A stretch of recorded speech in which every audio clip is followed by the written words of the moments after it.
नमस्कार, रात के 8 बजने वाले हैं और जी न्यूज पर यह वक्त है बड़े मुद्दों पर बड़ी बहस का। मैं हूं दीपक चौरसिया।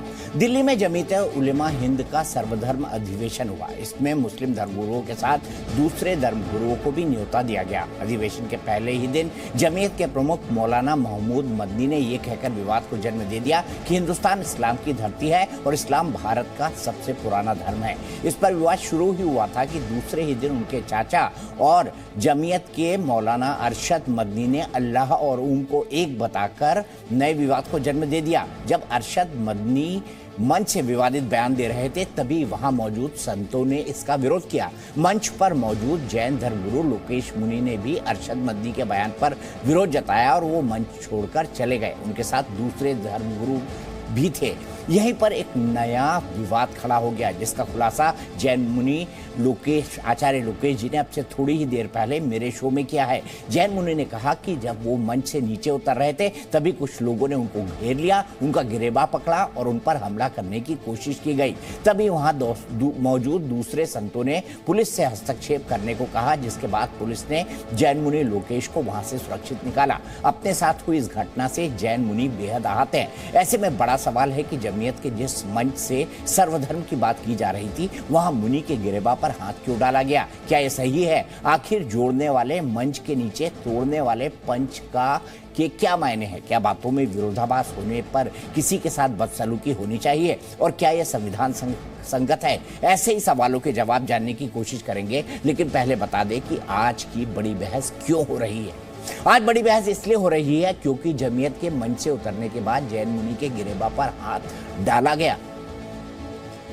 दूसरा पॉइंट, क्योंकि लोकेश मुनि के ऊपर हमले वाले बयान से नया विवाद खड़ा हो गया। और जो तीसरी सबसे बड़ी बात है जिसके कारण हम बहस कर रहे हैं, क्योंकि लोकेश मुनि के मुताबिक हमले के बाद आरिफ मोहम्मद खान और स्वामी रामदेव ने तो उनसे बात की। आरिफ मोहम्मद खान केरला के गवर्नर हैं, लेकिन जमीयत की तरफ से अभी तक उनके पास न कोई सफाई आई न कोई फोन। हर एक पहलू पर सफाई आई न कोई फोन। हर एक पहलू पर करेंगे सार्थक बहस, लेकिन सबसे पहले अभी तक का अपडेट।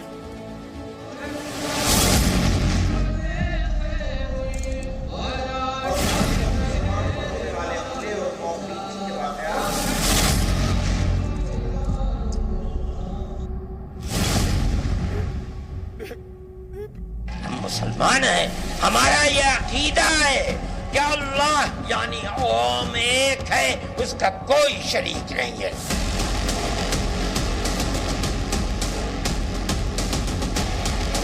तुम्हारे आबा व अजदाद हिंदू नहीं थे। तुम्हारा सबसे पहला दादा परदादा लकड़ दादा सकड़ दादा वो मनु था। मनु एक अल्लाह की, एक ओम की इबादत करने वाला था। कि सबसे पहले ला इलाहा इल्लल्लाह की आवाज हिंदुस्तान की धरती पर उतरी है। ओ मन्नू अल्लाह उसकी औलाद, ये फालतू की बातें है। सारा पलीता लगा दिया एकता के सद्भावना के सम्मेलन को।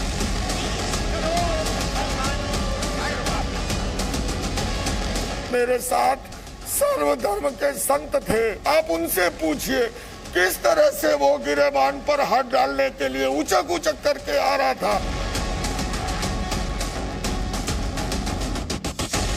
मेरे बौद्ध भिक्षु भाग करके गए और पुलिस से कहा, भैया क्या तमाशा देख रहे हो? क्या अतिथि का सम्मान इस तरह होता है?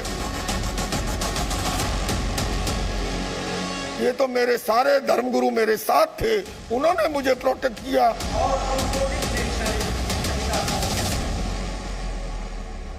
लाखों की भीड़ में अगर ये घटना घटती तो कल भारत के इतिहास के अंदर जो है वो एक ऐसी नजीर घटना हो जाती जो कभी भाव नहीं बन सकती थी। इस तरह से व्यवहार ये उचित नहीं है। और क्यों नहीं अब तक खंडन आया?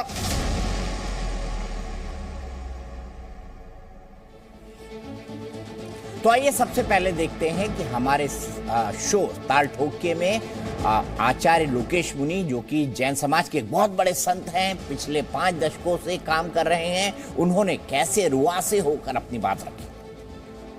जब मैं मंच से उतरता हूं, जिस तरह से मेरे ऊपर हावी होने की एक जिस तरह से उचक उचक करके आने की, ये तो मुझे राम ने कहूं बचाया, या मेरे जो सर्वधर्म के गुरु थे उन्होंने मुझे प्रोटेक्ट किया, और उसमें से एक बौद्ध भिक्षु उचक करके गए वो और पुलिस वालों को लाया और उन्होंने हमें सेफ साइड निकाला। क्या अतिथि का ऐसे सम्मान होता है? क्यों नहीं अब तक इसका खंडन हुआ? एक तरफ आप कहते हो कि हमें सबका सम्मान की बात करें, अरे भैया आप क्वांटिटी की बजाय आप तालीम पे ध्यान दो। मैंने तो उस मंच से कहा आप सद संस्कारों का दो, हुनर बढ़ाओ। हमारा ये देश जो है इसमें जो प्रॉब्लम है ग्लोबल वार्मिंग की, क्लाइमेट चेंज की है, जलवायु परिवर्तन की है, नशे की है, पर्यावरण प्रदूषण की है, उसको मिटाने में हम काम करें, गरीबी मिटाने में काम करें। ये गड़े मुर्दे उखाड़ना, कहां से अल्लाह, कहां से आदम, कहां से मन्नू, कहां से ओम, गडम गड करना, क्या जरूरत है इसकी? आप अपनी धर्म का पालन कीजिए। मैं आपसे एक काउंटर सवाल पूछना चाहता हूं। आपने अभी अभी मुझे एक बहुत बड़ी ब्रेकिंग न्यूज दी है। आप ये कह रहे हैं कि जब आप उस सर्वधर्म सभा के मंच से निकले सबको शांतिपूर्वक सुनकर, तो आप पर ओवर पावर करने की कोशिश की गई, आपको नुकसान पहुंचाने की कोशिश की गई और आपको पुलिस वालों ने बचाया, जिसका अभी तक जमीयत की तरफ से खंडन नहीं हुआ। ये कह रहे हैं आप? मैंने आपको सही सुना है? अगर ये है तो बहुत बड़ी खबर कि उस मंच से उतरने के बाद आप पर हमले की कोशिश हुई। दीपक जी, मैं आपसे कह रहा हूं, मेरे साथ सर्वधर्म के संत थे, मेरे सनातन के संत थे, सिख परंपरा के संत थे, बौद्ध परंपरा के। आप उनसे पूछिए किस तरह से वो गिरेबान पर हाथ डालने के लिए उचक उचक करके आ रहा था। मेरे बौद्ध भिक्षु भाग करके गए और पुलिस से कहा भैया क्या तमाशा देख रहे हो? मैं जानता हूं, मेरी आत्मा जानती है क्या अतिथि का सम्मान इस तरह होता है।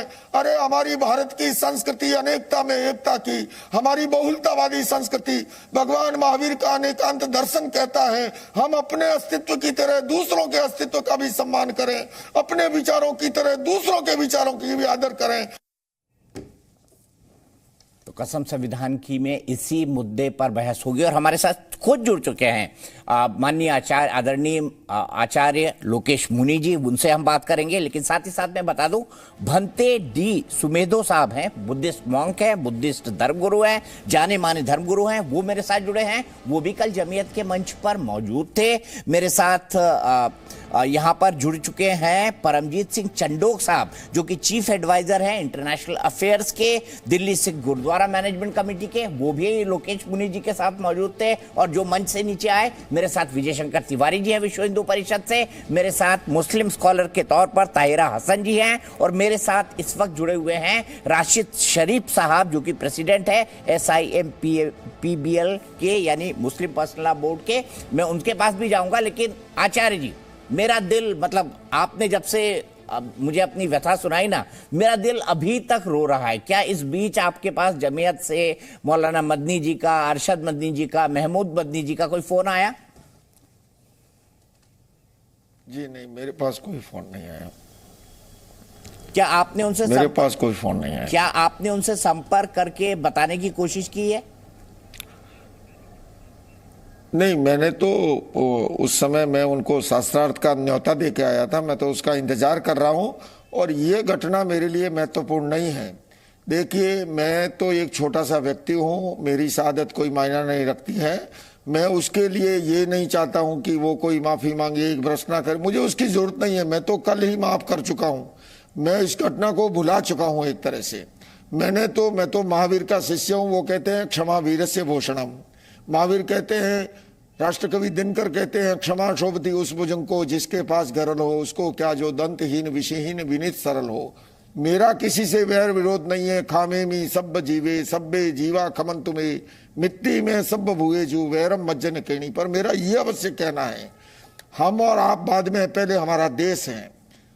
अगर देश है तो हम हैं, हमारा धर्म है, हमारा समाज है। और धर्म कभी भी ये चीजें नहीं सिखाता है। हमको सबको मिलकर के लिए देश कैसे अखंड बने, सामाजिक समरसता कैसे बढ़े, हम मिलकर के सामाजिक विकृतियों से कैसे लड़ें, सामाजिक कुरीतियों से कैसे लड़ें, हम अपनी भावी पीढ़ी का सही मार्गदर्शन कैसे करें, उसके लिए भले ही मैं उसने संवाद चाहूंगा। लेकिन मेरे साथ जो हुआ या जिस तरह आपके साथ में है, आपने बताया बोध भंते जी हैं, गोस्वामी सुशील जी महाराज थे, आप उनसे पूछे क्या हुआ था, वो आपको बताएंगे। जी महाराज, आप जिस धर्म से आते हैं वहां तो कहा जाता है अहिंसा परमो धर्म। मेरे भी समाज में बहुत दोस्त हैं और मैं मतलब जैनी हमारे भाई ही हैं, हमसे हमारे साथी हैं, हमारे भाई हैं, उनके साथ हम उठते बैठते हैं, हम जो है त्योहार साथ मनाते हैं। मैं आपसे सिर्फ ये तो आपकी सदाशयता है, ये तो आपकी महानता है कि आपने उन्हें माफ कर दिया, लेकिन एक बड़े नोट पर इस पूरे मामले पर क्या कहना चाहेंगे? सर्वधर्म पर क्या कहना चाहेंगे? पूरे इस विषय पर क्या कहना चाहेंगे? देखिए, सर्वधर्म पर मैं ये कहना चाहूंगा, हमारा ये जो खूबसूरत देश है ना, मैं दीपक जी पूरी दुनिया में घूमता हूं, हमारे बहुलतावादी संस्कृति के कारण से हमारी देश का पूरी मुल्क के अंदर सम्मान है। इन वर्षों में वो सम्मान बढ़ा है। और जिस समय हमारा देश आजादी का अमृत महोत्सव मना रहा है, G20 की अध्यक्षता कर रहा है, हम सबका कर्तव्य है कि हम वसुधैव कुटुंबकम का संदेश पूरी दुनिया में फैलाएं। और उसके लिए आवश्यक ये होता है कि मैं अपनी इबादत, अपना जो भी तौर तरीका है करूं, किंतु दूसरे धर्मों का भी सम्मान करें, दूसरे धर्मों की भी इज्जत करें। ये खूबी है हमारे देश की। आज उस पर जो आंच आ रही है वो नहीं होना चाहिए। हम सबको मिलकर के जो समस्याएं हैं देश के सामने, हम कैसे इस देश को पर्यावरण प्रदूषण की दृष्टि से ठीक करें, हम जो नशाखोरी हमारी युवा पीढ़ी में आ रही है उस युवा पीढ़ी को कैसे बचाएं हम उससे, और भी जो इस प्रकार की जो चीजें हैं।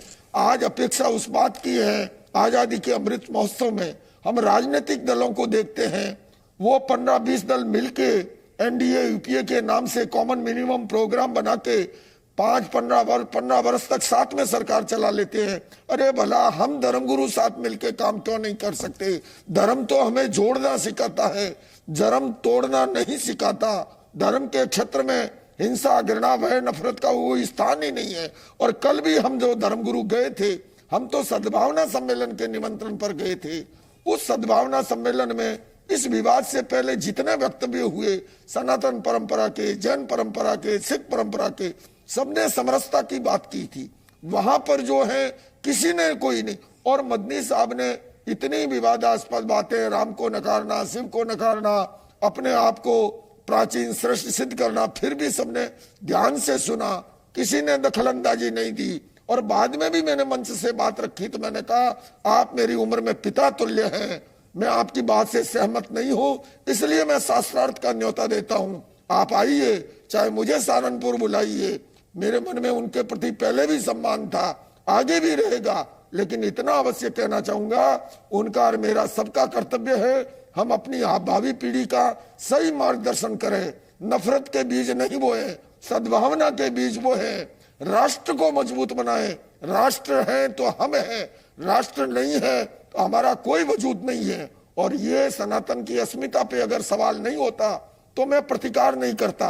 मेरा 40 वर्षों का सार्वजनिक जीवन है, मैंने तो सदैव अंतर धार्मिक सम्मेलन, सर्वधर्म सम्मेलन, जिसमें चीफ इमाम इंडिया, जिसमें चीफ आर्च बिशप, बौद्ध भिक्षु, हमारे दलाई लामा, रविशंकर जी, सदगुरु जगी वासुदेव, बाबा रामदेव, बीके शिवानी जी, सब मेरे मंच पर साथ रहे हैं। हिंदू, मुस्लिम, सिख, ईसाई। मैं तो दीपक जी बताऊं, मैं अपने भी संकीर्ण लोगों की गालियां खा करके भी मैंने सद्भावना को आगे बढ़ाया है। मैं एक वाक्य बताता हूं, मेरे आश्रम में मीटिंग हो रही थी सर्वधर्म की। मीटिंग कुछ लंबी चली, बीच में नमाज का समय हो गया। इमाम साहब आए हुए थे, इलियासी जी, मैं नाम सहित बता रहा हूं। उस समय सुशील जी महाराज भी थे, चंडोक जी भी थे, बौद्ध भिक्षु संघ सेना जी भी थे। मैंने अपने सेवक से कहा, उन्होंने उसी समय वहां चादर बिछाई मेरे आश्रम में और उन्होंने वहां पर नमाज अदा की। मैं जानता हूं हमारे में भी नासमझ लोग होते हैं। लोग मुझे कहते अरे आश्रम में, जैन आश्रम में नमाज। मैं उन्हें समझाता हूं, भैया ये नमाज इबादत का तरीका है, जैसे हम माला फेरते हैं, मेडिटेशन करते हैं। मैंने तो सदैव समरसता को आगे बढ़ाया है, एकता अखंडता को बढ़ाया है, भाईचारे को बढ़ाया है। और मैंने छोटी सी जो बात रखी वो मुझे मेरा संविधान अधिकार देता है। जब मैंने उनको शांति से सुना तो मैंने अपनी बात रखी, उसमें उचक के आना मेरे पर इस तरह से करने की जरूरत थी नहीं। आप पूछिए बौद्ध भिक्षु जी से। मैं दोनों से पूछूंगा। एक आखिरी सवाल, एक आखिरी सवाल मैं आपसे लेना चाहूंगा। आदरणीय भंते जी भी हमारे साथ हैं और परमजीत सिंह चड्डोक साहब भी हमारे साथ दिख रहे हैं, फ्रेम में दिखाई दे रहे हैं दोनों। मैं आपसे जानना चाहता हूं आचार्य जी, मुझे पता है आपका वक्त बहुत कीमती है, मैं ये जानना चाहता हूं कि क्या हाल ही के दिनों में जो परिवेश या बहस समाज के अंदर जो चल रही है, मैं पॉलिटिकल बात नहीं पूछना चाहता और मैं राजनीति से इसको जोड़ना भी नहीं चाहता, क्या सनातन के खिलाफ एक नया विमर्श या जिसे हम इंग्लिश में कहते हैं नैरेटिव खड़ा करने की कोशिश की जा रही है? आपको ऐसा लगता है?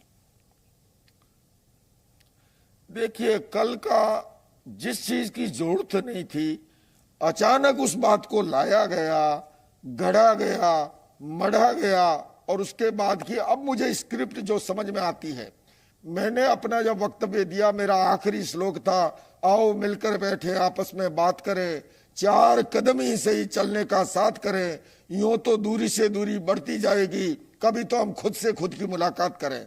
मैं हमारे मोहम्मद मदनी साहब के पास गया, हाथ पकड़ करके वो मेरे साथ आए और हमारे साथ बैठे। मैंने कहा हम सभी एकता का संदेश दें। उन्होंने कहा नहीं नहीं, अभी हम बाद में ये दृश्य करेंगे। यानी कि ये सोची समझी रणनीति के तहत कि पहले असरद मदनी जी बोले, वो इस तरह की बातें प्रस्तुत करे, राम को नकारे, शिव को नकारे, और वो इस्लाम को जो है यहीं से सब उत्पन्न हुआ, इस बात को प्रस्तावित करे, और फिर सारे लोग हाथ खड़े करके उसका समर्थन कर दे, देश भर में ये मैसेज चला जाए। ऐसा होता वो गलत मैसेज होता, नफरत को बढ़ाता। ये तो हालांकि मैंने उस मंच से कहा कि आपने तो सद्भावना के सम्मेलन को पलीता लगा दिया, पर मुझे लगता है जाने अनजाने मैंने भी उनकी जो सोची समझी रणनीति थी, हमारे साथ उठने के साथ उस रणनीति को भी पलीता लगा, और हमारी अस्मिता बची, सनातन धर्म की महान परंपरा, जैन धर्म की, बौद्ध परंपरा की, सिखों की शहादत की, सबकी रक्षा करने का ये काम हुआ है। मेरी शहादत हो कोई बात नहीं है, मेरे धर्म पे अगर अंगुली उठेगी तो मुझे मुखरित होना पड़ेगा। जी, बंते जी बैठे हुए हैं, बौद्ध धर्म गुरु है, हम तो बचपन से यही पढ़ते हैं बंते जी, और सरदार परमजीत सिंह जी मेरे साथ हैं, उनसे भी बात करूंगा। एक एक सवाल दोनों से लेता हूं। मैं सीधे आप पे आऊंगा बंते जी, मुझे ये बताइए कि कल क्या कुछ हुआ? और हम तो आज बचपन से यही पढ़ते आए हैं कि हम बुद्ध के देश में रहते हैं, युद्ध के देश में नहीं। देखिए, ऐसा है, कल जो प्रोग्राम है, जब तक सीनियर मदनी जी ने अपना व्याख्यान शुरू नहीं किया, बड़ा शांति और सौहार्द पूर्वक था। सभी लोगों ने, जितने भी वक्ता थे, चाहे वो सनातन परंपरा के थे, हमारे सिख परंपरा के थे, जैन परंपरा के मुनि जी थे, सभी लोगों ने शिक्षा की बात की, क्वालिटी की बात की, और देश को कैसे मजबूत बनाया जाए। यहाँ तक बातें उठी कि भाई अगर ये देश मोदी जी का है तो ये देश मदनी जी का है, ये देश सभी का है। लेकिन जब सीनियर मदनी जी ने सभी धर्मों के ऊपर अपने इस्लामिक इतिहास को रखने की कोशिश करी, और जो वहां पे धर्मगुरु बैठे थे उनसे हाँ करवाने की कोशिश करी, तो एक सनातन संस्कृति के ऊपर बहुत बड़ा प्रभाव था। और इसीलिए सभी जो वहां पर बैठे हुए सनातन संस्कृति के, भारतीय संस्कृति के, भारतीय धर्मों के जितने भी संत थे, उन लोगों ने एक मत हो करके आचार्य मुनि जी को कहा कि भाई ये तो कल को समाज में हम मुंह दिखाने लायक नहीं रह जाएंगे, क्योंकि हम सभी लोग देश को मजबूत बनाना चाहते हैं। 26 जनवरी या 26 नवंबर 1949 को या 50 को जब संविधान लागू हो गया, तो हम सभी भारतीय हैं। आज हमें भारत की अखंडता के बारे में सोचना होगा। जब हम मंच से उतरने लगे तो पहली बात, जो बाहर निकलने का दरवाजा था उस पे कुछ लोगों ने आकर के उस गेट से बाहर नहीं निकलने दिया। जब आचार्य मुनि जी जब चप्पल को अपने पहनने जा रहे थे, तो एक व्यक्ति ने आकर के इनके गिरबान को पकड़ने की कोशिश करी, और जैसे ये वहां से, क्योंकि इनका कद काठी बड़ा है, ये आगे को निकले तो प्रेस वाले तो लोग थोड़ा सा पीछे हटे हैं। इसके बाद वो लोग दोबारा आक्रमण करने के लिए आए, और मैं पुलिस वालों को बुला करके लाया, बुला कर कहा भाई आप लोग क्यों खड़े हैं, आप इन्हें प्रोटेक्शन दीजिए। इसके बाद हम लोग पीछे के रास्ते से पर्दा उठा करके निकले हैं, लेकिन मंच से किसी व्यक्ति ने कोशिश नहीं करी कि भाई हम आगे आकर के इनको हम सुरक्षा प्रदान करें, जिस तरह से हमने इज्जत से बुलाया उसी तरह से हम इज्जत से इनको विदा करें, ऐसी कोई कोशिश नहीं करी गई। बल्कि मंच के ऊपर उनको लगा कि उनकी जो प्लानिंग थी इस्लाम को सनातन संस्कृति के ऊपर थोपने की, जो जैन संस्कृति है, बौद्ध संस्कृति है, सिख संस्कृति है, या हमारी हिंदू संस्कृति और ये सभी जो धर्म है, जैन धर्म, बौद्ध धर्म, सिख धर्म, हिंदू धर्म है, उसके ऊपर इस्लामिक इतिहास को जो थोपने की कोशिश हुई है उस पे बोला। जब अरशद मदनी जी को, जो सीनियर मदनी जी हैं, उनको अपनी बात को कहने का अधिकार है तो हमको भी अपनी बात कहने का अधिकार है। मंच यदि वो आपका है तो मंच हमारा भी। यदि आपने हमें बुलाया और वहां पर जो लोग खड़े थे, जो लोग बैठे थे, वो सबसे पहले भारतीय थे, बाद में वो इस्लाम को मानने वाले होंगे और सभी एक मत के नहीं थे। तो ये जो अटैक होना है देश के अंदर, जैन मुनि के ऊपर अटैक होना, ये बहुत बड़ी बात है। लेकिन मंच से किसी ने आकर के बचाने की कोशिश नहीं करी।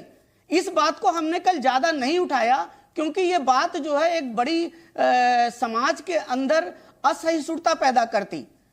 तो जो शुरुआत की गई है वो मदनी साहब ने करी, हमारी कहीं कोई गलती नहीं है। हम क्यों मदनी जी के हाँ में हाँ मिलाते हम जी। सिंह साहब से पूछता हूं, सिंह साहब क्या हुआ मंच से उतरने के बाद? भंते जी ने विस्तार से बताया, उसके बाद मैं गेस्ट के पास जाऊंगा। आप बताइए, आपने क्या देखा, क्या महसूस किया, क्योंकि आप दोनों ही थे जिन्होंने आचार्य जी को बचाया वहां पर।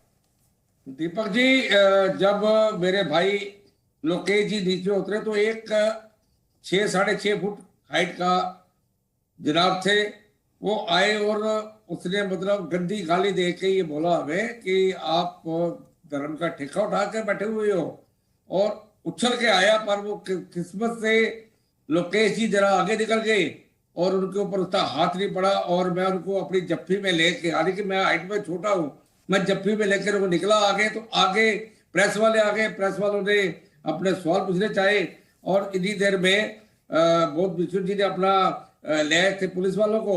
तो एक सब इंस्पेक्टर था, 3-4 पुलिस वाले, उन्होंने घेरा डाल लिया। तो प्रेस वालों ने अपने इंटरव्यू लिया, जो भी लेना था उनका वो काम है प्रेस का, वो लिया उन्होंने।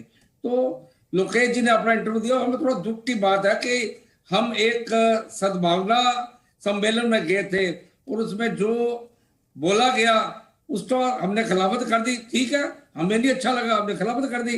अब उन्होंने एक चीज बोली कि इस्लाम कभी भी धर्म परिवर्तन की इजाजत नहीं देता। अब मैं कौन सा करूं, इस्लाम देता है? जब इस्लाम में जो जिन्होंने राजे रहे हैं, चाहे वो औरंगजेब था, चाहे वो जहांगीर था, क्या जहांगीर ने जुल्म नहीं किए? हिंदुओं का धर्म परिवर्तन नहीं किया? 1.25 मण जनेऊ उतार के वो रोटी खाता था। और जब कश्मीरी पंडित गुरु तेग बहादुर साहब के पास गए तो उन्होंने फरियाद की, तो बालक गोविंद राय ने, जो गुरु गोविंद सिंह जी बने, उन्होंने कहा पिताजी आपसे बड़ा बलिदानी कौन होगा? तो गुरु तेग बहादुर ने इस देश की रक्षा के लिए अपना बलिदान दिया। मैं ये नहीं कहता, मैं इस्लाम में जाता हूँ, वहां पे अच्छी बातें भी होती है तो कुछ लोग गलत भी होते हैं। जैसे मदनी जी ने कल ये मतलब एक माहौल को खराब कर दिया। मैं सिख धर्म तो यही बोलता है, मानस की जात सब में एक के पहचान हो। गुरु नानक देव जी के 2 शिष्य थे, एक बाला था, एक मर्दाना था। उन्होंने तो भ्रमण किया 30-40 हजार किलोमीटर का, तो दोनों ही साथ में थे। गुरु गोविंद सिंह जी को नबी खां, गनी खां लेके गए। तो ये ना, अगर इस्लाम में गंदे लोग हैं तो अच्छे लोग भी हैं। ठीक बात है। तो मैं यही कहना चाहता हूँ, हमें इस चीज का रोज था। उन्होंने जो ये बोला उसके ऊपर वाणी गलत थी उनकी, उनके मन में क्या था ये उनको बताया। और आपने तो बताया गुरु तेग बहादुर ने कैसे कश्मीरी पंडितों को बताया था, और साहबजादों के बलिदान को भी सिंह साहब भूला नहीं जा सकता। वही कह रहा हूं, साहबजादों का बलिदान हुआ, वो भी जो सरहंद में हुआ। 2 साहबजादों को नींव में चढ़ा दिया, 2 जंग में शहीद हो गए। क्या ये छोटी बात है इस मुल्क के लिए? वो भी कौन कर रहे थे? शासक थे ना, वो इस्लाम के शासक थे। तो सर मैं यही कहना चाहता हूं कि धर्म अच्छा होता है, धर्म में कुछ लोग गलत आ जाते हैं जो धर्म को खराब करते हैं। हमारे देश की जो सभ्यता है उसको एक कलंक लगाने के लिए ये काम किया गया है। बाकी उनका इतना बढ़िया प्रोग्राम चल रहा था, 34वां सम्मेलन था। हमें खुशी है, हर एक का सम्मेलन हो जाइए, हर एक को राइट है, डेमोक्रेटिक राइट है, हमें फंडामेंटल राइट है हमारा। पर उसमें ला के किसी के ऊपर कोई चीज थोपनी ये इंसानियत का तकाजा नहीं। ठीक है, मैं सीधे चलता हूं यहां से विजय शंकर तिवारी जी के पास, उसके बाद राशिद शरीफ जी के पास, फिर ताहिरा जी के पास। तिवारी जी, आपसे जानना चाहूंगा, आपने तो पूरा वृतांत सुन लिया, क्या कहेंगे इस पर? विश्व हिंदू परिषद क्या करेगा इस, मतलब जो कोशिश हुई थी उसको जिस तरह से पलीता लगाया गया उस पर? देखो दीपक जी, मैं तो बार बार एक कह रहा हूं कि इन पर विश्वास, आप हिंदू मुस्लिम भाईचारा जो नारा गढ़ा गया है और बार बार बोला जाता है, ये कहीं भी जमीन पे नहीं है, धरातल पे नहीं है और सत्य नहीं है। ये 1000 साल पहले भी नहीं था और आज भी नहीं है, क्योंकि जब सैद्धांतिक रूप से सब कुछ अलग है, सोच अलग है। हमारे यहां सोच है एकम सत विप्रा बहुधा बदंती, सत्य एक है, विद्वान लोग अलग अलग ढंग से बोलते हैं, अपनी सोच से बोलते हैं। और भारत में वो सभी धर्म जो भारत में जन्मे हैं, चाहे वो जैन धर्म हो, चाहे बौद्ध हो, चाहे सिख हो, चाहे वो शैव संप्रदाय हो, मतलब जितने भी मत पंथ संप्रदाय भारत में जन्मे हैं, उनकी सबकी मान्यता यही है, एकम सत विप्रा बहुधा बदंती। लेकिन इस्लाम की ये सोच नहीं है।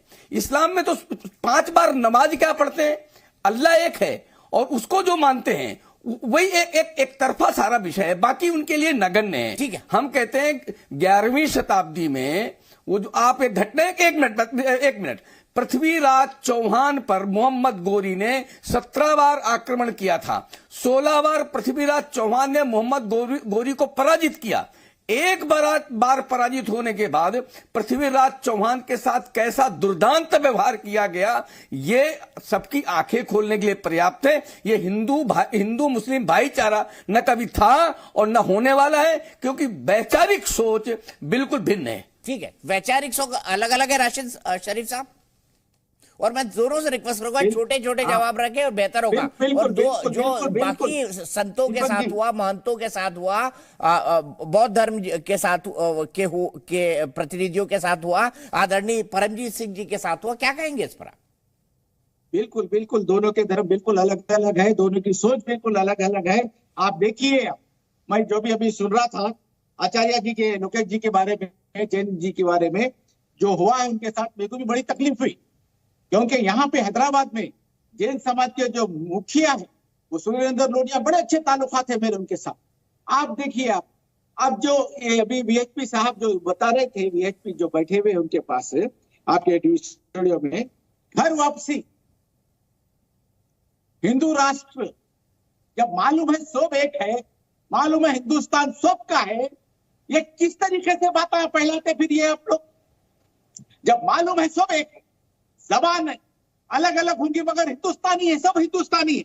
हिंदू राष्ट्र बनाने की कोशिश, लव जिहाद को करने की कोशिश, हर तरीके से ये जो बातें फैला रही है, ये बात ठीक है?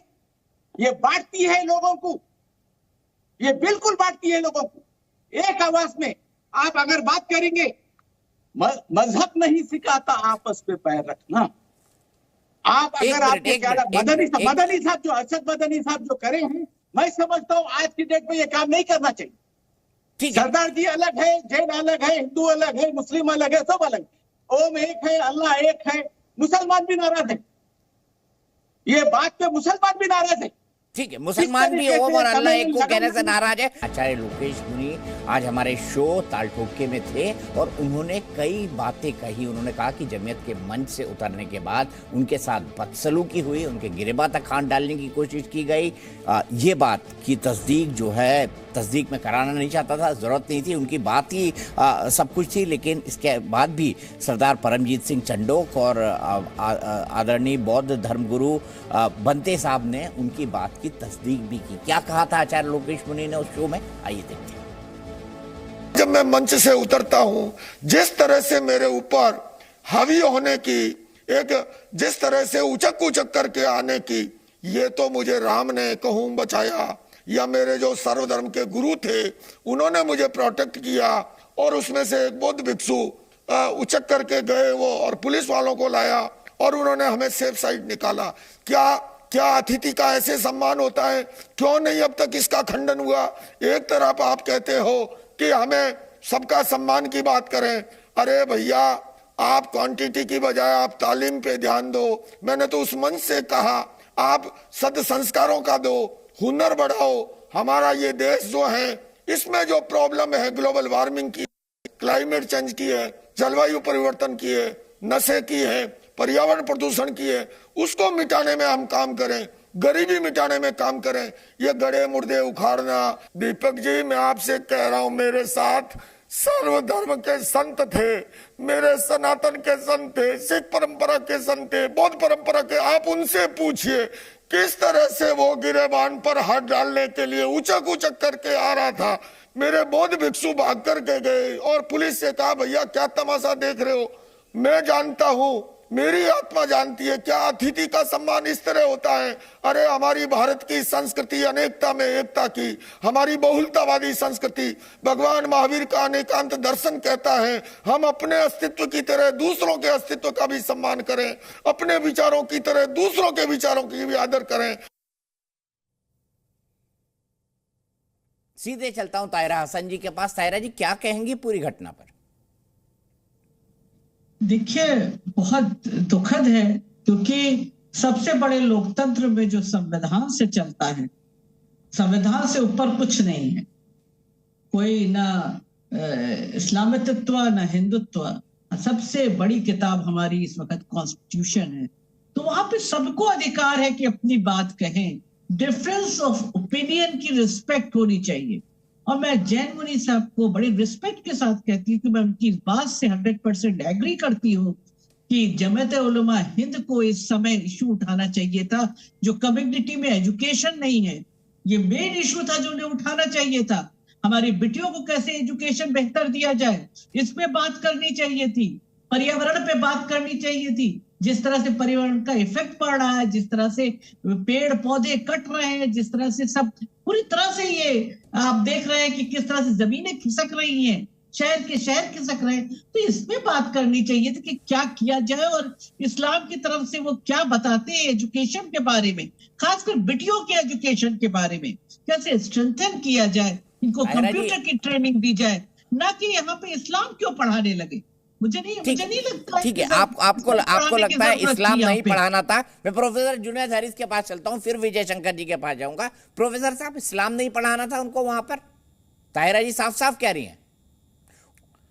देखिए, सबसे बड़ी बात तो ये है कि जो जैन मुनि जी कह रहे हैं, ये वाकई बड़ी तकलीफ की बात है कि उनके साथ ऐसा हुआ और वो अब तक उस तकलीफ में मुब्तला हैं और उसके लिए कुछ कोशिश नहीं हो रही। सबसे बड़ी बात तो ये, मैं अपने आप को ताल ठोक के जो प्रोग्राम था उसमें भी कहा था कि हम जैसे लोग अगर कुछ भी काम आ सकते हैं तो बिल्कुल हाजिर हैं, ताकि इनकी तकलीफ को कम किया जा सके, दूर किया जा सके। उन्होंने तो माफ कर दिया, अब वो तो मुद्दा भी नहीं बनाना चाहते। तो मुद्दा नहीं बनाना चाह रहे हैं तो बहुत अच्छी बात है। ये अंतर देखिए, अभी तक अरशद मदनी साहब जिन्होंने इतनी बात कही, उनका कोई फोन नहीं है ना। महमूद मदनी जो ये दावा कर रहे थे कि लोकेश मुनि जी उनके दशकों पुराने दोस्त हैं, उनका भी कोई फोन नहीं है। मैंने कोशिश की सबसे बात करने के लिए, मैंने जमीयत को बोला कि आप अपना प्रतिनिधि भी भेजिए, उन्होंने नहीं भेजा। पूरा लोकेश मुनि जी की बात सुनने के बाद भी क्या ये सर्वधर्म है और क्या यही कट्टरता सर तन से जुदा वाली सोच नहीं है?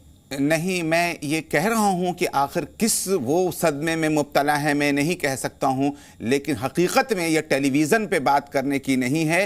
लोकेश मुनि जी के साथ शामिल होकर के उनके गम में और कैसे दूर किया जाए और कैसे इसको फिर से हम हिंदू मुस्लिम यानी टेलीविज़न पर बात करें, ये तो हमारी वो बात है ना कि हम इनकी तकलीफ को दूर करके फिर इन्हीं को आगे ला करके कैसे कहा जाए। टेलीविज़न पर ही बात करनी पड़ी, आचार्य लोकेश मुनि जी को टेलीविजन पर बात करनी पड़ी। ये अफसोस की बात है। ये मैं खुद कह रहा हूं। आप बताइए, अगर अरशद मदनी साहब या फिर मौलाना महमूद मदनी उनको सुबह ही फोन कर लेते, विवाद ही खत्म हो जाता है। हाँ, अब यही तो मैं भी कह रहा हूं कि इसलिए हम और उसके बाद मैं फोन ही करे जा रहा हूं जमीयत, उनके एंगल को कह रहे हैं कि नहीं ये टेलीविजन पर बात नहीं करनी चाहिए। गजब है प्रोफेसर साहब, गजब है। जी बिल्कुल, मैं कह रहा हूं कि उनके एंगल को मैं बिल्कुल नहीं जानता हूं कि आखिर ऐसा क्यों हुआ, उनको पता भी चला है या नहीं कि ये इस तरह नाराज है और टेलीविजन पर कहने वाले में मैंने उनको पूरा स्टेटमेंट सुनाया मौलाना आचार्य लोकेश मुनि जी का, और आदरणीय सरदार परमजीत सिंह जी ने भी तस्दीक की। मैं कोई तस्दीक देने की जरूरत नहीं थी। फिर बंते साहब ने भी बताया क्या हुआ वहां पर। मतलब उसके बाद भी आप लोग डिनायल में हैं प्रोफेसर साहब कि टीवी पर ये बात नहीं करनी चाहिए, मतलब नहीं, अरे मैं ये नहीं कह रहा हूं भाई। जैसे कि अभी जो उन्होंने कहा था कि हमने इसलिए नहीं जिक्र किया था कि मुल्क का माहौल खराब नहीं हो, तो जाहिर सी बात है कि अगर अभी भी हम टेलीविजन पे बात कर रहे हैं तो मुल्क को माहौल खराब करने की ही और है। हम कह रहे हैं कि इसको सॉल्व होना चाहिए। मैं कह रहा हूं उनके गम में शरीक होना चाहिए। दो बात कर रहे हैं आप, डिसाइड कर लीजिए क्या बोलना चाहते हैं। जमीयत समर्थक मेरे साथ मिनहाज अहमद कासमी साहब जुड़े हैं। मिनहाज साहब बताइए आप क्या कहना चाहते हैं पूरे मामले पर। आपको बताया होगा क्योंकि जमीयत के आधिकारिक प्रवक्ता ने मुझे कहा था कि आप मिनहाज जी से बात करें। मुनी साहब बहुत कीमती शख्सियत है और इनकी सोच और जमीयत की सोच एक साथ काम करने की है और बहुत दिनों से ये लोग काम कर भी रहे हैं। और मदनी साहब ने जैसे सुबह ही बयान दिया और उनसे बात इस पूरे मुद्दे पर एकदम माफी मांग ली, बात खत्म हो जानी चाहिए थी। बात खत्म ही है, इसको और तूल तवील नहीं करना चाहिए। सर मैं तो तूल देना भी नहीं चाहता था, मैंने तो मदनी साहब का बयान भी सुना दिया था। जो दर्द था मेरे बिना पूछने पर आचार्य लोकेश मुनि जी ने बताया है, मैंने ये सवाल भी नहीं पूछा था उनसे। ये बहुत बुजुर्ग शख्सियत हैं और जमीयत इनको कभी भी नहीं छोड़ना चाहेगी और इनसे ना ये अलग हैं और ना वो अलग हैं। मेरी राय है कि इसमें जो थोड़ी बहुत कुछ हुई भी है तो उन्होंने बात जब माफी मांग ली तो बात खत्म हो जानी चाहिए थी और खत्म भी मुनि जी को खत्म भी कर देनी चाहिए। पर मुनि जी को खत्म कर देनी चाहिए, आप भी खत्म कर देते। मौलाना महमूद मदनी एक फोन कर देते आचार्य लोकेश मुनि को और कह देते जो हुआ ठीक नहीं था।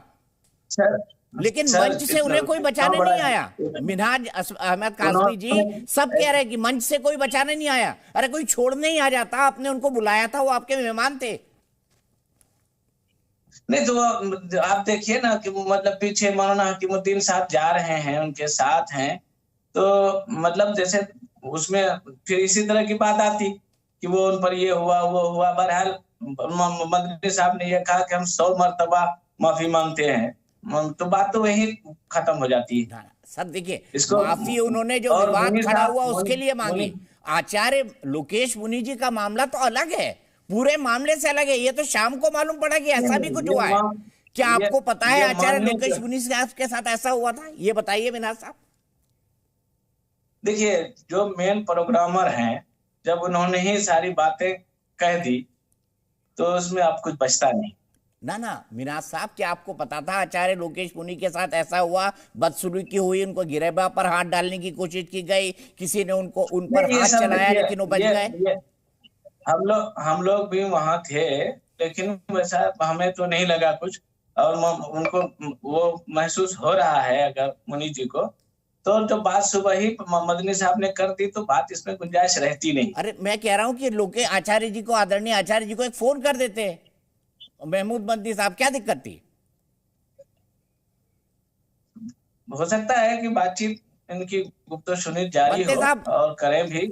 ठीक है, मिनहाज साहब का कहना है कि उनको तो नहीं पता, उनको नहीं लगता ऐसा कुछ हुआ था। भंते साहब आप क्या कहेंगे? जी दीपक जी, ये स्टेज से ही जो बाहर निकलने का द्वार है वो दिखाई दे रहा था। स्टेज पे जो लोग बैठे थे, अगर उन्होंने ध्यान दिया होता तो हम लोग उनसे, जो लोग आए थे रास्ता बच करके पीछे की तरफ गए हैं। हम लोग पीछे की तरफ को गए और वो व्यक्ति उचक उचक करके आया था जो इनकी सिक्योरिटी के अपने मार्शल थे, जमीयत के, उनके ही एक व्यक्ति थे। तो क्या इन्होंने सोचा कि भाई ये लोग क्या हो रहा है, वो कौन लोग हैं जो उचक के आ रहे हैं? एक अंडरस्टैंडिंग होनी चाहिए, एक समझ होनी चाहिए थी कि कम से कम आप विदा करके आते।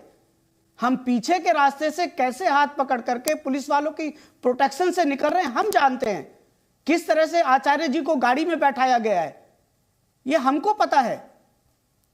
आपने तो मंच के ऊपर जब आपको लगा कि आपका जो प्रोग्राम है उस पे पलीता लग गया, क्योंकि आपने पूरी सनातन संस्कृति पे पलीता लगाने की कोशिश करी, तो आप तो उसको धोने पे लग गए, मंच के सामने बोलने लगे, माफी मांगने लगे। क्या किसी ने कोई फोन करके आचार्य मुनि जी से पूछा या हमसे पूछा कि क्या हुआ है? बताइए मिनाज साहब। और मैं आपको साफ कर दूं कि जो आधिकारिक व्यक्ति हैं, मैंने उनसे मांगा था कि मुझे कोई व्यक्ति चाहिए जो इस इशू पर बोल दे, तो जमीयत समर्थक के तौर पे उन्होंने मिनहाज अहमद कासमी साहब का नाम सजेस्ट किया, जो जमीयत के आधिकारिक बयान देने वाले हैं। बोलिए मिनाज साहब, बनते साहब की बात पर क्या कहेंगे? आप तो कह रहे हैं कुछ हुआ ही नहीं। जब पूरा मामला ही उन्होंने कह दिया कि भाई मतलब हम माफी मांगते हैं, जो एक प्रोग्रामर कह रहे हैं, तो अब इसमें कुछ गुंजाइश रहती है बनते जी तो दीपक साहब, बात को खत्म कर देनी चाहिए, इसको तूल नहीं देनी चाहिए।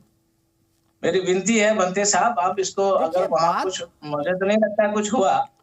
आप मुनि जी बहुत कीमती शख्सियत हैं, बहुत महान शख्सियत है, और मुनि साहब बहुत मर्तबा उनके साथ मिलकर के काम किए हैं, और जमीयत कभी नहीं चाहेगी कि मुनि साहब जैसी शख्सियत को वो नजरअंदाज करें।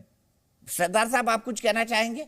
हम जमीयत को नहीं कह रहे हैं।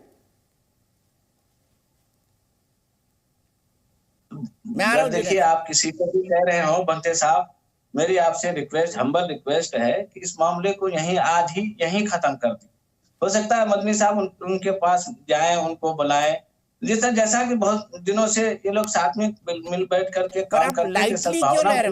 मतलब अगर लोकेश मुनि साहब तो कह रहे हैं कि मुझे कुछ उठाना ही नहीं, आचार्य जी तो कह रहे हैं मैंने बोल दिया, बात खत्म हो गई, वो तो बोल ही नहीं रहे हो। अरे उनके लिए तो अहिंसा परमो धर्मा है। पर एक मिनट में ना साहब, मेरी बात सुनिएगा। जो प्रोफेसर जुनैद हैरिस मेरे साथ जुड़े हुए हैं, वो कुछ जोड़ना चाहते हैं। प्रोफेसर साहब, ऐसा तो कुछ हुआ ही नहीं, उनका कहना है। जमीयत की तरफ से जो व्यक्ति हमारे पास आए हैं, जिनको कहा गया है कि आप बताएं कि क्या। देखिए, ये बात बिल्कुल क्लियर है कि मैंने नाम गलत ले लिया था।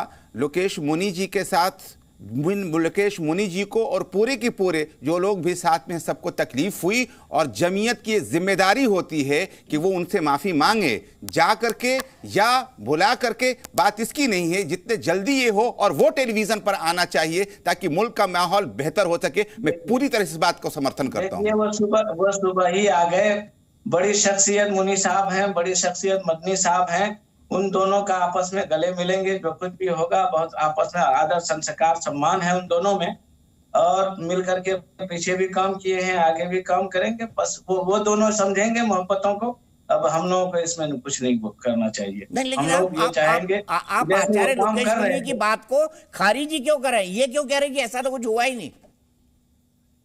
तो मैं यहाँ पे थोड़ा आप समझ रहे हैं, ये आप समझ रहे हैं। अगर जैसे कितना बेहतरीन ढंग से बुजुर्ग शख्सियत मुनि जी जा रहे हैं, तो स्टेज की जिम्मेदारी उनकी थी, प्रोग्रामर की। तो स्टेज पे कुछ नहीं, बाहर कहाँ क्या हुआ ये अरे आपके मंच से उतरने के तुरंत बाद, भाई स्टेज से उतरने के तुरंत बाद मंच से स्टेज दिख रहा था। मीना साहब कह रहे बनते जी, आप भी बड़े हैं, वो भी बड़े हैं, वो भी बड़े हैं, तीनों बड़े हैं। आप तीनों मिल करके इसको मिलने मिलाने का रास्ता निकालिए, और मकाम को, हिंदुस्तान को, मुल्क को तरक्की के रास्ते पे लाइए, सद्भावना के रास्ते पे जैसे चल रहा था उससे ज्यादा वो कीजिए।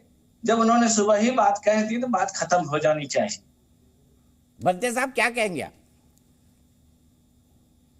बनते साहब भी बड़े हैं, मुनि जी भी बड़े हैं, वो भी बड़े हैं, तीनों शख्सियत। जहां तक क्षमा करने की बात है, तो आचार्य जी ने तो उनको क्षमा कर दिया। बिल्कुल, उन्होंने कहा बिल्कुल क्षमा कर दिया है। उनकी क्या जिम्मेवारी बनती है? और ये जो सज्जन हैं, आप तो ये कह रहे हैं कि ऐसा कुछ हुआ ही नहीं है। तो आप भी देख रहे हैं स्टेज पे, स्टेज की जिम्मेदारी उनकी है। स्टेज पे बहरहाल कहाँ क्या हुआ वो सब तो खत्म कीजिए। इसको बात को आगे बढ़ाने से बहुत सारी बातें निकलती हैं। मैं आपसे मैं और बोल दूं, जिस व्यक्ति ने गिरबान, एक मिनट, जिस व्यक्ति ने जी सुन लीजिए, जिस व्यक्ति ने गिरबान पे हाथ डालने की कोशिश करी, वो स्टेज पर भी घूम रहे थे। सफारी सूट, उन्होंने जो सिक्योरिटी का सूट है, इनका जमीयत के जो मार्शल थे उनमें से एक थे, और वो मदनी जी को भी शायद अच्छी तरह से जानते होंगे, तभी वो स्टेज पर घूम रहे थे। वो कूद करके आए हैं वहां से। और जहां तक क्षमा की बात है, आचार्य लोक मुनि जी एक संत हैं, उन्होंने खुद क्षमा कर दिया, लेकिन जो असहिष्णुता है वो खत्म होनी चाहिए। आप अपनी बात को कहो, हम भी अपनी बात को कहें, भारतीय संविधान में हम जिए। क्या कहेंगे मीना साहब? बिल्कुल सही कह रहे हैं, बिल्कुल मैं इस बात से सहमत हूं। अपनी बात कह रही, ये तीनों शख्सियत बड़ी हैं और उन्होंने अपनी बात खत्म कर दी, सुबह ही कह दिया। तो अब सब मिल करके सब लोग काम कर रहे थे, काम करें तो मदनी साहब इतनी बड़ी शख्सियत को थोड़ी भूल छोड़ेंगे या उनसे अलग होंगे। चलिए मीना साहब, प्रोफेसर जुनैद कुछ कहना चाहते हैं? कर रहा हूं आपको दीपक जी, छोटा सा मैं भी बोलना चाहता हूं यहाँ पे, जरा मुझे एक समय दे दीजिए। जी बोलिए बोलिए, कौन बोलना चाहते हैं? मैं ये कहता हूँ, ये कह रहे हैं अपना लोकेश जी ने माफ कर दिया, मतभेद हो सकते हैं बात पे, मन भेद नहीं होना चाहिए। जी बिल्कुल, मन का भेद खराब करता है, मत का भेद तो संवाद से हल हो जाएगा, सब चीज हो रहेगी। जैसे गुरु नानक क्या है, मानस की जात सबे एक के पहचान को, तो हम तो उस असूल के आदमी हैं, हम तो जो हो गया सो हो गया। आगे हमारे देश को कैसे मजबूत करना, हमने कैसे हम देश को तरक्की के रास्ते में ले जा सकते हैं, कैसे हम मिलजुल के, जैसे ईद पे मिलन के ऊपर इकट्ठे होते हैं, जैसे गुरपुरबों पर इकट्ठे होते हैं, वो चीज नफरत नहीं होनी चाहिए, वो नफरत का बीज सामने नहीं आना चाहिए। मत का भेद तो हो गया, खत्म हो गया, उन्होंने माफी मांग ली या उन्होंने माफ कर दिया, मैं उसका एग्री करता हूँ। लेकिन मिन्हाज साहब, एक टेलीफोन, जैसे हमने 10 टेलीफोन करके आपने बुलाया, हमें एक टेलीफोन करके आपने ये नहीं कहा कि जो हुआ सो बुरा हुआ। तो इसके लिए मदनी साहब हमारे दोस्त हैं, बहुत सारे मंचों में हम इकट्ठे किए हैं, लेकिन अफसोस थोड़ा आ जाता है कि प्यार से बुलाया गया तो शायद नफरत से भगा दिया गया। हमारे मन में कोई नफरत नहीं है, हमारा मन साफ है, हम सर्वधर्म संसद इनके साथ है और देश को मजबूत करने के लिए हम जी तोड़ काम करेंगे, ये हमारा वादा है। ठीक है, बंते साहब आपके क्लोजिंग कमेंट, सरदार साहब ने अपनी बात कह दी, आपके क्लोजिंग कमेंट, आप क्या कहना चाहेंगे? क्योंकि मैंने कहा बुद्ध हमारे यहाँ तो पढ़ाया जाता है बचपन से कि ये देश युद्ध का नहीं बुद्ध का है, भगवान बुद्ध का है। जी देखिए, जो सबसे बड़ी चीज है, हम सभी लोगों को अपने धर्म को अपने धार्मिक स्थान और अपने घर के अंदर मानते हुए समाज में भारतीय संविधान के साथ जीना चाहिए। अगर एक धर्म का व्यक्ति अपनी बात कहता है तो दूसरे धर्म के व्यक्ति को भी अपनी बात कहने की उतनी ही आजादी है। कोई भी असहिष्णु बन करके किसी के ऊपर अटैक नहीं करे, ये चीज होनी चाहिए। और जैसा कि हमारे चंदोक साहब ने कहा कि भाई हमें इस देश को कैसे आगे ले जाना है, इस देश में हमें कैसे जीना है, और आचार्य लोकेश मुनि जी ने वहां पर जो बातें कही, महिलाओं की शिक्षा की बात कही, सबसे बड़ी उन्होंने बात यह कही कि देखिए हमें क्वांटिटी पे नहीं जाना है, हमें क्वालिटी पे जाना है कि अपने समाज के अंदर तालीम लाओ और हुनर लाओ ताकि एक सशक्त भारत का निर्माण हो।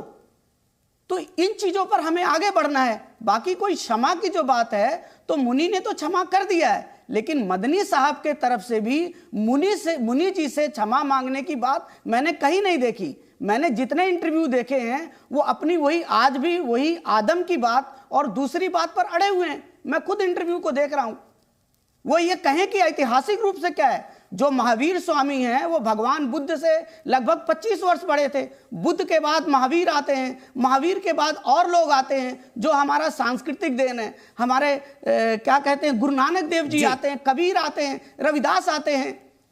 तो इन चीजों को आप इतिहास के साथ छेड़छाड़ करने की बजाय संविधान के साथ जीने की हम लोग सहिष्णुता से कोशिश करें और सशक्त भारत का बहुत बहुत शुक्रिया, मैं ये कहना चाहूंगा। बहुत बहुत शुक्रिया आप तमाम लोगों का। लेकिन चलते चलते आप सब रहे मौजूद, मैं एक बात कहना चाहता हूँ, सबको दिखाइए प्लीज। मैं सिर्फ ये बात कहना चाहता हूँ कि जी न्यूज ने जो कुछ भी दिखाया, जी न्यूज साफ करना चाहता है कि जो हमारे मेहमानों के विचार थे वो हमने दिखाए। हमने इस मुद्दे को आगे इसलिए बढ़ाया क्योंकि हमने आचार्य लोकेश जी को ऑलमोस्ट बहुत आहत देखा। हमने उनको एक तरह से रुआंसा देखा, अगर मैं ये शब्द कहूँ तो गलत नहीं होगा। मैंने सवाल भी उनसे पूछा था, लेकिन वो अब माफ कर चुके हैं सबको। सरदार साहब भी कह रहे हैं, बंते साहब भी कह रहे हैं, जो बौद्ध धर्म गुरु हैं, कि आचार्य लोकेश मुनि इस मुद्दे पर सबको माफ कर चुके हैं। लेकिन जमीयत का तकाजा क्या है? क्या महमूद मदनी साहब का एक फ़ोन आचार्य लोकेश मुनि या फिर मैं बंते साहब को या फिर सरदार साहब को या उनके साथ जो लोग मौजूद थे नहीं जाना चाहिए? सोचेगा जरूर। फिलहाल एक ब्रेक, लेकिन ब्रेक के बाद भी DNA देखिए रोहित रंजन के साथ।